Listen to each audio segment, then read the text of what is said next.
Hello दोस्तों, स्वागत है आपका हमारे YouTube चैनल ट्रिकी डोज में। तो पिछले कुछ दिनों से मैं आप लोगों के सामने नहीं आ पा रहा था, उसके लिए मैं आप लोगों से माफ़ी मांगता हूँ। आज से ये लेक्चर को कंटिन्यू करेंगे और पिछले कुछ लेक्चरों के बारे में देख लेते हैं। तो पिछले कुछ लेक्चरों में हम लोग ये देख चुके थे कि प्लास्टिक हिंज बनने का मैकेनिज्म क्या होता है, मतलब प्लास्टिक हिंज कैसे बनता है। और हम लोग साथ में ये भी देख चुके थे कि कोलैप्स लोड फाइंड करने के लिए किन किन थ्योरम्स को यूज करते हैं ताकि वो थ्योरम को यूज कर सके कोलैप्स लोड को फाइंड आउट करने के लिए। और सबसे मोस्ट इंपॉर्टेंट हम लोग नंबर ऑफ हिंज के बारे में देख चुके थे कि कितने नंबर ऑफ हिंज की रिक्वायरमेंट होती है किसी स्ट्रक्चर को कोलैप्स करवाने के लिए या फिर किसी स्ट्रक्चर को डिटरमिनेट बनाने के लिए। अगर इन लेक्चरों को आप लोग नहीं देखे हैं तो इन लेक्चरों को जाके देखिए, तभी जाके आज के लेक्चर से कंटिन्यू कीजिएगा ताकि आज के लेक्चर से जो आप पढ़े उनको आप अच्छे तरह से रिटेन कर पाए दिमाग में, ताकि आपको अच्छे से समझ पाएं। तो उन लेक्चरों को देखने के लिए जो लिंक है वो डिस्क्रिप्शन में हम दे रखे हैं, वो डिस्क्रिप्शन को खोलिए और उन लेक्चरों को एटलीस्ट जाके देखिए ताकि आपको ये समझ में आए कि प्लास्टिक हिंज कैसे बनता है, कितने नंबर ऑफ हिंज की रिक्वायरमेंट होती है किसी स्ट्रक्चर को कोलैप्स करने के लिए, और कोलैप्स लोड को फाइंड आउट करने के लिए हमको किन किन थ्योरम्स की आवश्यकता होती है। तो आज के लेक्चर में हम लोग ये देखेंगे, नंबर ऑफ हिंज के बारे में देख चुके हैं कि भाई हमको इतना नंबर ऑफ हिंज की रिक्वायरमेंट है किसी स्ट्रक्चर को कोलैप्स करवाने के लिए, लेकिन हमको ये नहीं पता है कि वो हिंज बनेंगे कहाँ कहाँ। हालांकि पिछले कुछ लेक्चरों में हमको आपको हिंट दे चुके हैं कि वो हिंज कहाँ बनेंगे। जब हमने सिंपली सपोर्टेड की बात किया था, एक पॉइंट लोड लगा था तो पॉइंट लोड के नीचे ही हिंज बनाए थे। वो क्यों बनाए थे, वहाँ पे एक हिंट दिया था। लेकिन चलिए आज के लेक्चर में हम लोग फुल्ली डिस्कस करेंगे कि वो हिंज कहाँ कहाँ बनेंगे, मतलब नंबर ऑफ जो पॉसिबल हिंज लोकेशन है वो कहाँ कहाँ पे हैं। मतलब जो हम लोग नंबर ऑफ हिंज बनाएंगे अल्टीमेटली कोलैप्स करवाने के लिए किसी स्ट्रक्चर को, वो हिंज कहाँ कहाँ बन सकते हैं, मतलब पॉसिबल हिंज लोकेशन कहाँ कहाँ पे हैं, ताकि उस पॉसिबल हिंज लोकेशन की जगह पे हिंज बना के हम लोग कोलैप्स लोड को फाइंड आउट कर सकें। तो चलिए आज के लेक्चर से शुरुआत करते हैं।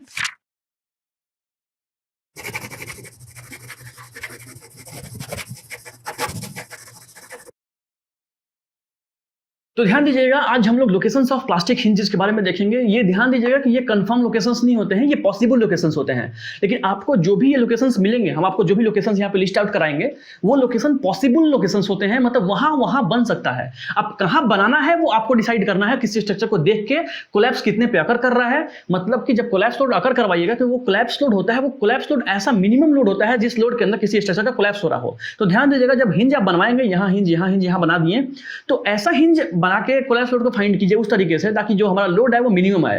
तो जो हमारा अल्टीमेटली जो फाइनल हिंज बन लोकेशन निकल के आएगा वो हमारा फाइनल हिंज लोकेशन होगा। लेकिन ये जो लोकेशन लिस्ट आउट करेंगे या पॉसिबल होंगे, मतलब यहाँ आपको चेक करना पड़ेगा कि हिंज यहाँ बन सकता है, लेकिन ये कंफर्म नहीं है कि यहाँ हिंज होगा ही होगा या फिर बनेगा ही बनेगा। ये पॉसिबल लोकेशन है जहां आपको चेक करने हैं, ठीक है। तो ध्यान दीजिएगा, ये पॉसिबल लोकेशन है। तो पॉसिबल लोकेशंस आर किस चीज के, तो प्लास्टिक हिंज बनने के। तो प्लास्टिक हिंज बनने के पॉसिबल जो लोकेशंस हैं वो एक एक करके हम लिस्ट आउट करते हैं। तो जब सबसे पहला लिस्ट में आता है वो हमारा पहला लिस्ट में आता है, सबसे पहला जो फंडामेंटल चीज है प्लास्टिक हिंज बनने का। तो प्लास्टिक हिंज कैसे बनता है, वो हमारा इस तरीके से बनता है प्लास्टिक हिंज, ताकि किसी पॉइंट पे जब हमारा जो मोमेंट होता है वो प्लास्टिक मोमेंट कैपेसिटी को जब एक्सीड करता है या रीच करता है, तब हमारे प्लास्टिक हिंज का फॉर्मेशन होता है। इसका मतलब प्लास्टिक हिंज को बनने के लिए उस पॉइंट पे मोमेंट, मतलब प्लास्टिक मोमेंट को रीच करना मस्ट है। इसका मतलब मोमेंट का अच्छा खासा रोल होने वाला है प्लास्टिक हिंज को फॉर्म कराने में। लेकिन इसलिए सबसे जो इंपॉर्टेंट फैक्टर होने वाला है वो हमारा यही होने वाला है कि maximum bending moment at maximum bending moment location. तो जो हमारा फर्स्ट प्रेफरेंस होगा, जो हम लोग पहला पॉइंट होगा जो मतलब बनने का चांस होगा, वो मैक्सिमम बेंडिंग मोमेंट लोकेशन पे होगा, क्योंकि उसी पॉइंट पे सबसे पहले एमपी रीच करेगा। जब हम लोग लोड को बढ़ाएंगे कोलैप्स करवाने के लिए किसी स्ट्रक्चर का, तो लोड बढ़ते बढ़ते कुछ इस तरीके से होगा कि हमारा जो स्ट्रक्चर है उसके अंदर हर जगह पे मोमेंट बढ़ रहा होगा। तो हर जगह पे ना मोमेंट बढ़ेगा, लेकिन जहां पे मैक्सिमम बेंडिंग मोमेंट पहले से होगा वहां सबसे पहले एमपी रीच करेगा। इसलिए प्लास्टिक हिंज बनने का जो टेंडेंसी है वो सबसे पहले वहां पे होगा। इसलिए हमको सबसे पहले पूरे बीम में मैक्सिमम बेंडिंग मोमेंट लोकेशन को चेक करना पड़ेगा, पहली बात। दूसरी बात, ये या तो फिक्स सपोर्ट पे बनेगा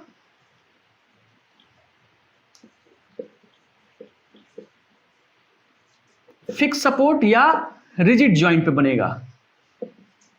fix support and rigid joints, तो ये भी पॉसिबल लोकेशंस है। क्यों? क्योंकि फिक्स सपोर्ट पे भी और रिजिड जॉइंट पे भी कुछ ना कुछ मोमेंट आता है, वो मोमेंट कहीं ना कहीं प्लास्टिक मोमेंट को रीच ना कर जाए या एक्सीड ना कर जाए, उसके डर से हम लोग को यहाँ पे भी चेक करना पड़ता है कि भाई फिक्स सपोर्ट पे जो मोमेंट है, कहीं बेंडिंग जो मोमेंट आ रहा है वो कहीं प्लास्टिक मोमेंट को रीच ना कर जाए या फिर एक्सीड ना कर जाए। तो हम लोग को प्लास्टिक सपोर्ट भी देखना पड़ेगा, प्लास्टिक और रिजिड जॉइंट्स भी देखना पड़ेगा फ्रेम स्ट्रक्चर के अंदर। तो इसके बारे में देखेंगे, फिक्स सपोर्ट या फिर रिजिड जॉइंट देखना पड़ेगा, तो ये भी देखेंगे। तीसरा जो इंपॉर्टेंट चीज है वो ये है, तो नेक्स्ट जो है वो है under the point load in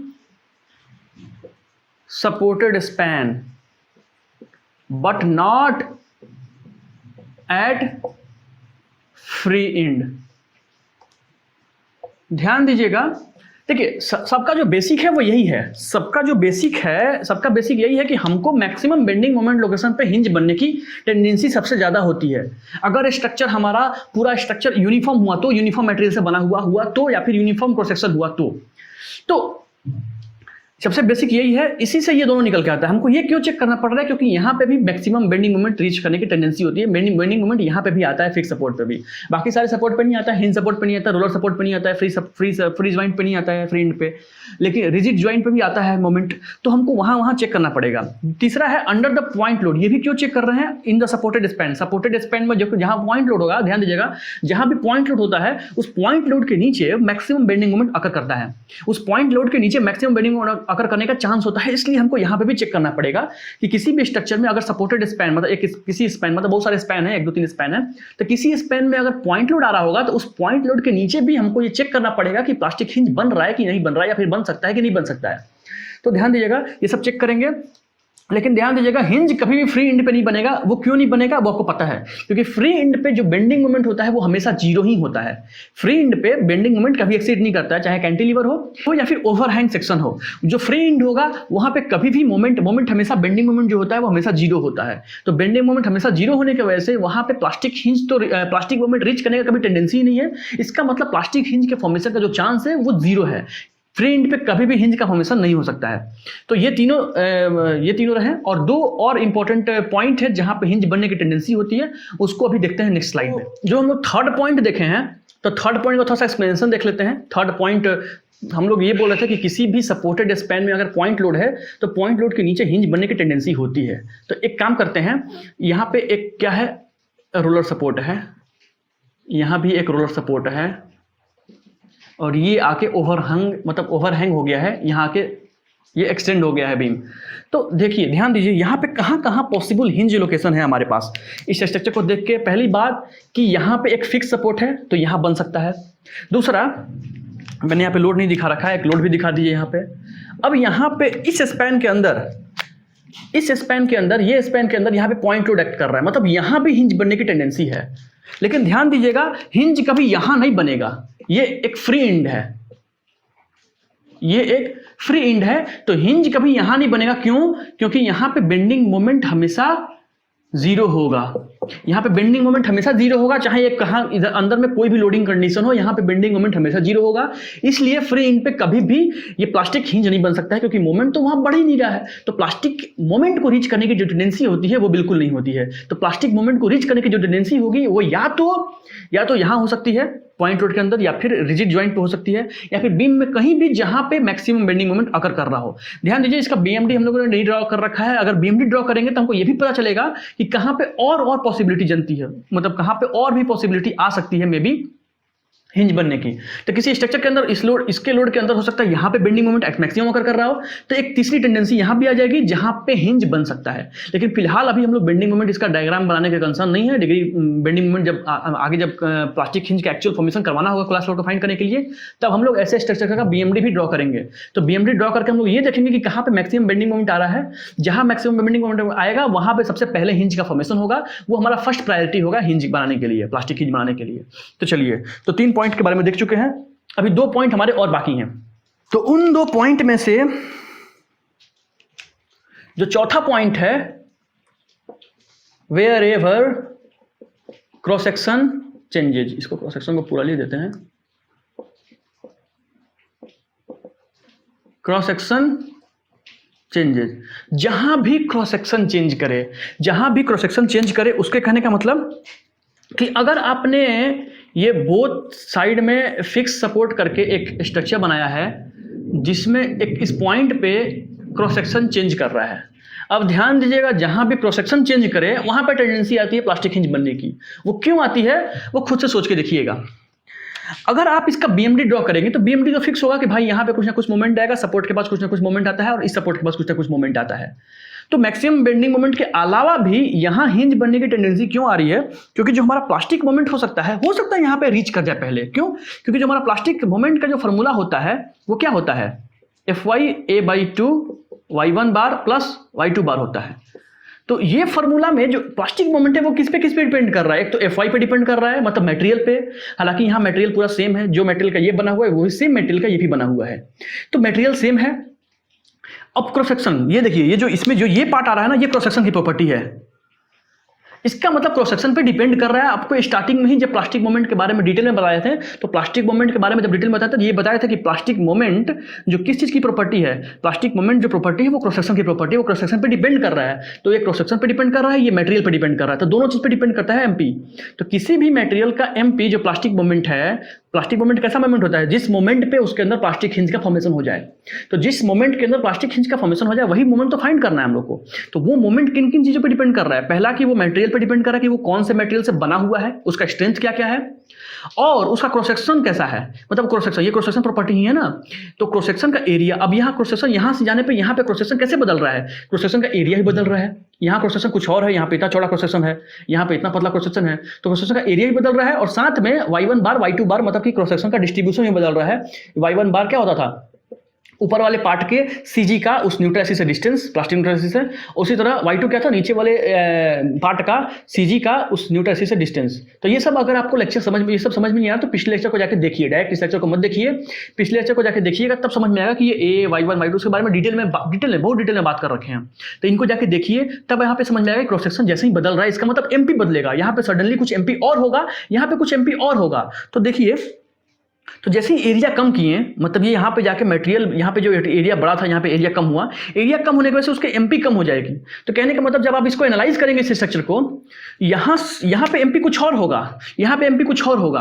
कहने का मतलब एमपी क्या है? एक फंडामेंटल प्रॉपर्टी है, उसका कोलैप्स का कोई मतलब नहीं है। लेकिन ध्यान दीजिएगा, इसको एग्जाम्पल से समझाते हैं। मान लेते हैं यहाँ पे एमपी 20 है, इसका यूनिट हम नहीं दिखा रखे हैं, बस एक मान कर रखे हैं कि इसका जो एमपी है वो 20 है, यहाँ पे एमपी 5 हो गया है। एक काम करते हैं, एमपी क्या होता है? एक मोमेंट ही ना, इसका मोमेंट का यूनिट के बराबर इसका यूनिट होगा। मोमेंट का यूनिट जो भी होता है, कि न्यूटन मीटर या फिर न्यूटन मीटर। अब क्या करते हैं, लोडिंग को अब इस तरीके से बढ़ा रहे हैं कि मोमेंट बढ़ रहा है। एक इमेजिन करते हैं कि जो सेंटर पे मोमेंट है वो फिलहाल अभी 3 है, फिलहाल अभी 3 है। अब आप लोडिंग को कुछ इस तरीके से बढ़ा रहे हैं कि मोमेंट बढ़ रहा है। मोमेंट बढ़ते बढ़ते बताइए दोनों मोमेंट में से सबसे पहले मोमेंट कौन आएगा? अगर मोमेंट बढ़ेगा तो पूरे प्रोसेसर में बढ़ता है ना, आपको बता के रखा था पूरे स्ट्रक्चर में मोमेंट बढ़ेगा। अगर आप लोडिंग को बढ़ाते हैं, लोड को बढ़ाते जाते हैं, तो मोमेंट पूरे स्ट्रक्चर में बढ़ेगा।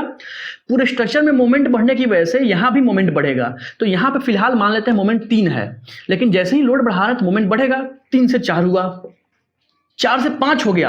अब बताइए 5 का मतलब 5 जैसे ही पहुंचा, इसका मतलब इस मेंबर के लिए प्लास्टिक मोमेंट रीच कर गया, लेकिन इस मेंबर के लिए प्लास्टिक मोमेंट अभी रीच नहीं किया।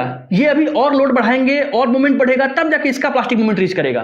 लेकिन इसका प्लास्टिक मोमेंट रीच कर गया, इसका मतलब प्लास्टिक हिंज का फॉर्मेशन यहां पे हो जाएगा। कहां पे? तो जस्ट इसमें होगा, ध्यान दीजिएगा। तो प्लास्टिक हिंज का फॉर्मेशन यहां नहीं होगा, प्लास्टिक हिंज का फॉर्मेशन कहां होगा? यहां होगा। क्यों? क्योंकि इस मेंबर में प्लास्टिक हिंज के बराबर, मतलब प्लास्टिक मोमेंट के बराबर हमारा मोमेंट रीच हो गया।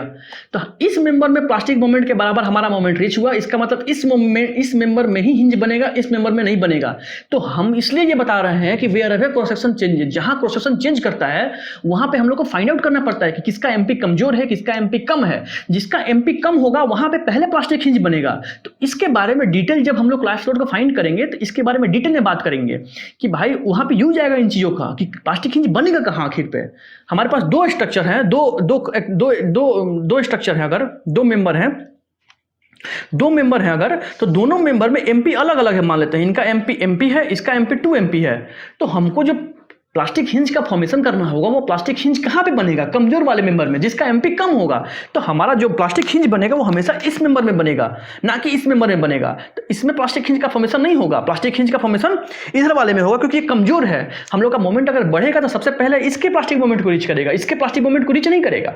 तो ये हमारा एक फंडामेंटल चीज था जो हम लोगों ने डिस्कस कर दिया कि क्रॉस सेक्शन जहां भी चेंज करता है वहां पे प्लास्टिक हिंज को चेक करना पड़ता है कि दोनों पॉइंट में से कहां बनेगा, अगर नेसेसिटी हुआ तो उसके बारे में भी डिटेल में आगे देखेंगे। लेकिन पहले बात याद रखिए कि जो पॉसिबल लोकेशन है उसमें ये भी आता है कि जहां क्रॉस सेक्शन चेंज करे वहां भी प्लास्टिक हिंज बनने का फॉर्मेशन, प्लास्टिक हिंज बनने की टेंडेंसी होती है। और कहां होती है वो आपको चेक करना पड़ेगा। जो मेंबर कमजोर होगा उसी में प्लास्टिक हिंज का फॉर्मेशन होगा।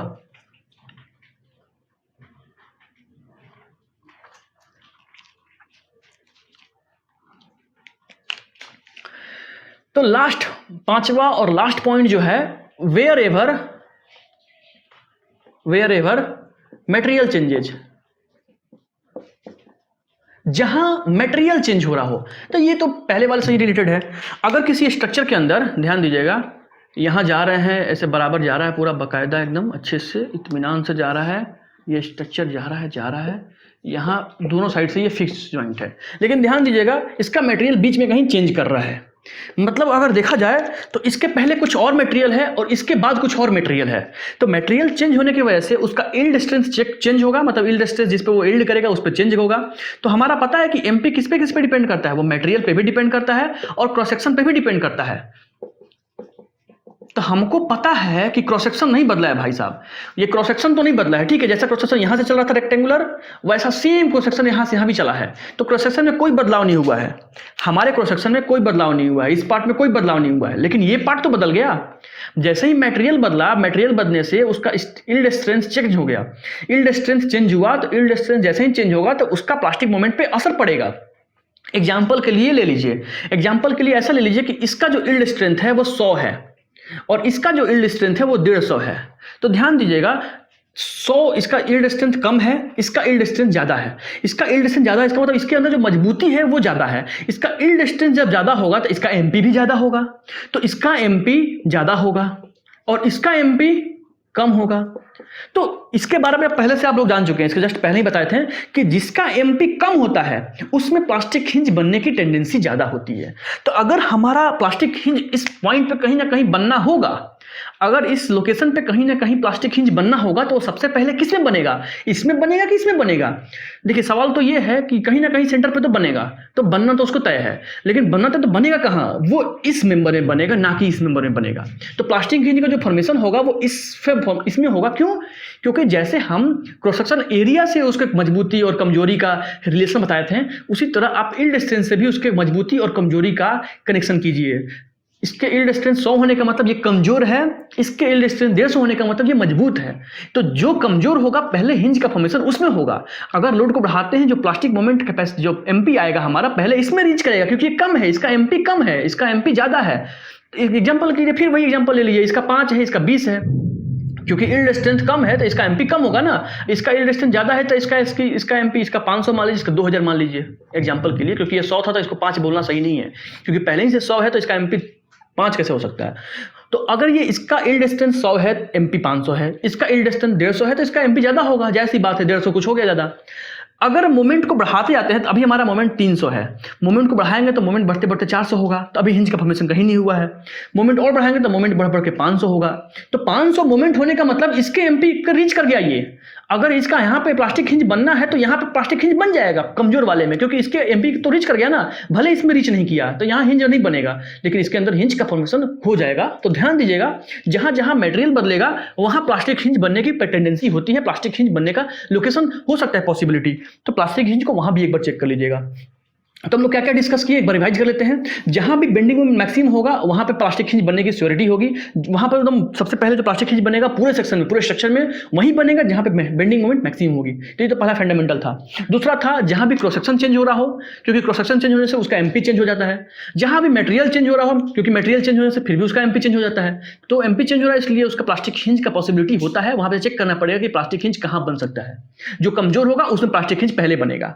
तो ये हो गया, 2 हो गया। तीसरा हमारा पॉइंट लोड के अंदर में जो टेंडेंसी होती है वो प्लास्टिक हिंज बनने की होती है, फ्री एंड पे कभी नहीं होती है, फ्री एंड पे कभी हमारा प्लास्टिक हिंज नहीं बनेगा। और जो लास्ट है वो हमारा ये है कि रिजिड जॉइंट पे और फिक्स सपोर्ट पे, क्योंकि मोमेंट आता है हमारा, इसलिए मोमेंट आता है तो एक बार चेक करना पड़ेगा। बाकी सारे सपोर्ट पे चेक करो ना करो, पूरे स्ट्रक्चर में देखिए ये तो फंडामेंटल है कि जो पूरे स्ट्रक्चर में जहां बेंडिंग मोमेंट मैक्सिमम होगा वहां पे प्लास्टिक हिंज बनने की टेंडेंसी है, ये हमारा फंडामेंटल है। अब बाकी आप लोग को एक एक करके चेक करना पड़ेगा, तो जहां रिजिड जॉइंट है वहां भी एक बार चेक करना पड़ सकता है आप लोग को। तो ये रहा आज का हमारा बेसिक, आज का लेक्चर यहीं पे खत्म करते हैं। तो अगर ये लेक्चर आपको पसंद आया तो लाइक कीजिएगा, चैनल पसंद आता है तो सब्सक्राइब कीजिएगा। अगर किसी को स्टील स्ट्रक्चर पढ़ने की जरूरत हो तो उसको ये लेक्चर शेयर कीजिएगा ताकि वो भी अच्छे से स्टील स्ट्रक्चर को पढ़ पाए। Thank you so much.